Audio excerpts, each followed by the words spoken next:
Niyanig ng magnitude 5.0 na lindol ang bayan ng Cabangan, Zambales bandang 5:32 ng hapon, October 11. Ayon sa ulat ng Philippine Institute of Volcanology and Seismology, may lalim na 100 km ang pagyanig at naramdaman ito sa ilang bahagi ng Luzon, kabilang ang mga probinsya ng Bulacan, La Union, Nueva Ecija, Pangasinan, Tarlac at Zambales. Agad namang tiniyak ng mga otoridad ang kaligtasan ng publiko kasunod ng insidente. Sa pinagsamang ulat ng Police Regional Office 3 na inilabas kaninang alas 7 ng gabi, positibong walang naiulat na nasawi, sugatan, nawawala o natabunan.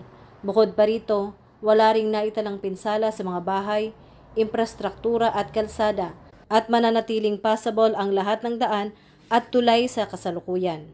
Wala ring naitalang power interruption o pagkasira ng linya ng kuryente sa rehiyon. Patuloy namang nakaalerto ang Pro-3 at nakikipag-ugnayan ang mga police provincial offices at mga istasyon ng pulis sa kani-kanilang local disaster risk reduction and management offices.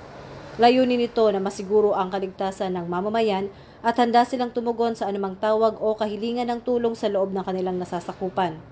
Mula sa Philippine National Police, ito ang paalala.